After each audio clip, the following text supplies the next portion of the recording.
भूतगणों की प्रवृत्तियां और प्रसूत भूतों के फल कहे जाते हैं। ऋषियों के समुदाय को पापों का नाश कर देने वाला सर्ग कहा जाता है। वशिष्ठ मुनि का प्रादुर्भाव और शक्ति का जन्म उसी प्रकार से बतलाया गया है। विश्वामित्र के द्वारा किया हुआ इस सौदान की अस्थियों का ग्रहण कहा गया है।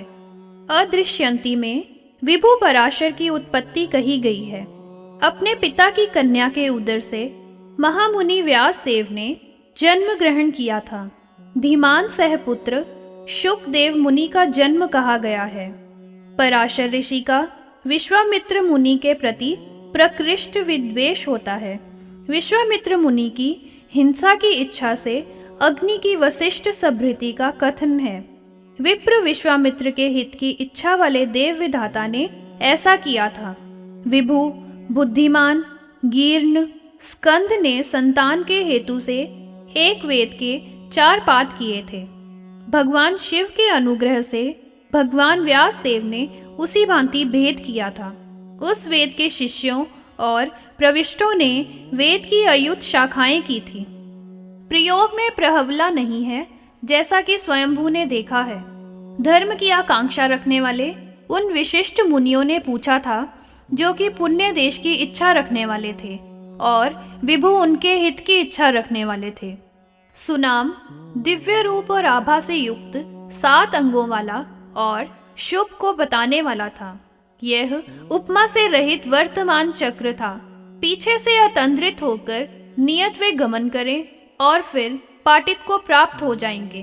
गमन करते हुए उस चक्र की जहां पर ही नेमी विशीर्ण हो जाती है, उस समय में प्रभु ने यही उत्तर दिया था कि उसी देश को पुण्यमत मानना चाहिए। इस रीति से उन सब ऋषियों से कहकर वे अदृश्य हो गए थे। गंगा के गर्भ में वे नैमिष्य यवों का आहार करने वाले रहे थे। उस समय में नैमिष में मुनियों ने सबके द्वारा उपासना की थी। शरद्वान के समाप्त हो जाने पर उसका उत्पादन किया था। वे नैमिष्य ऋषिगत परमाधिक दया से समन्वित थे। इस भूमि को सीमा से रहित करके उन्होंने राजा कृष्ण का आहरण किया था। उस समय में उन्होंने विधि के साथ प्रीति को प्रदर्शित किया था और उनको भली भांति आतिथ्य भी किया था। अंदर से क्रूर और सब जगह जाने वाले स्वर भानु असुर ने हरण किया था। राजा के शीघ्र जाने पर मुनि राजा के पीछे ही मद्रित हो गए थे। कलाप ग्राम केतन को गंधर्वों के द्वारा सुरक्षित देखकर फिर उसका सन्निपात हुआ था। उसी प्रकार से यज्ञ में महर्षियों ने देखा था। वहां पर सभी कुछ स्वर्ण में उन्होंने देखा था और उनका उसके साथ विवाद हुआ था। उस अवसर पर नैमिषियों का वह सत्र 12 वर्ष का था। उस यज्ञ में उस भांति परस्पर में विवाह करने वाले उन्होंने यदु को संस्थापित किया था। इसके अनंतर अमृत यदु के पुत्रों वाले उस अरण्य को बचा दिया था। उस यज्ञ की परिसमाप्ति करके उन्होंने वासुदेव की उपासना की थी। यह कृत्यों का समुदेश है जो पुराण के इस अंश में उपवर्णित किया गया है। इसी अनुक्रम से यह पुराण संप्रकाशित होता है। समास से सुख अर्थ होता है और इससे महान भी उपलक्षित होता है। इस कारण से समास का उद्देश्य करके आपको विस्तार से कहूँगा। जो अपनी इंद्रियों पर विजय प्राप्त कर लेने वाला पुरुष इस आद्यपाद का भली भांति से अध्ययन किया करता है, उसने इस संपूर्ण पुराण का ही मानो अध्ययन कर लिया है। इसमें लेश मात्र भी संशय नहीं है। द्विजगणों, अंगों और उपनिषदों के सहित जिसने चारों वेदों का ज्ञान प्राप्त कर लिया है, इतिहास पुराणों से वेद को समुपव्रहित करना चाहिए। जो बहुत ही कम पढ़ा लिखा पुरुष है, उससे वेद भी भय खाता है कि यह मेरे ऊपर प्रहार करेगा। साक्षात स्वयंभू ने स्वयं कहा है कि इस अध्याय के अभ्यास करने वाला पुरुष आपदा को प्राप्त करके भी कभी मोह को प्राप्त नहीं हुआ करता है और अपनी अभीष्ट गति को प्राप्त कर लिया करता है।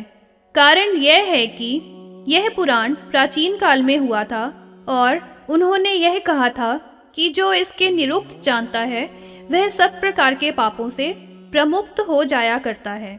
इसलिए इसके एक संक्षेप का श्रवण करो। यह संपूर्ण पुराण साक्षात भगवान नारायण का ही स्वरूप है। संसर्ग काल में भी सर्ग करता है और संहार के काल में फिर नहीं होता है। नैमिषाख्यान वर्णनम। तपश्चर्या के धन वाले उन ऋषियों ने श्री सूत जी से फिर कहा था कि उन अद्भुत कर्मों के करने वालों का वह यज्ञ कहाँ पर हुआ था, वह समय जिसमें यज्ञ का यजन हुआ था कितना था और वह किस प्रकार से संपन्न हुआ था। वायुदेव ने पुराण की किस रीति से कहा था।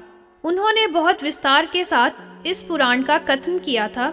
इससे हम सबके हृदय में बड़ा भारी कौतूहल हो रहा है। इस प्रकार से जब प्रेरित किया गया था तो श्री सूत जी ने परम शुभ वचन से उत्तर दिया था, हे मुनियों, आप लोग श्रवण कीजिए। जहाँ पर उन धीरों ने उस उत्तम सत्र को किया था और जितने समय पर्यंत वह वहाँ पर हुआ था और जिस रीति से हुआ था, इस विशाल विश्व का सृजन करने की इच्छा वाला यजन करता है तब पहले विसर्जन करता है। यह सत्र अत्यधिक पुण्यमय है जो कि 1 सहस्त्र परिवत्सरों तक हुआ था, जहाँ पर गृहपति का ब्रह्मा तप स्वयं ही हुआ था और जिसमें पत्नीत्व इड़ा का था और जहाँ बुद्धिमान शामित्र था। उन महान आत्माओं वाले के यज्ञ में महातेज वाले मृत्यु ने सब किया था। सहस्त्र परिवत्सरों तक वहां पर देवगणों ने निवास किया था।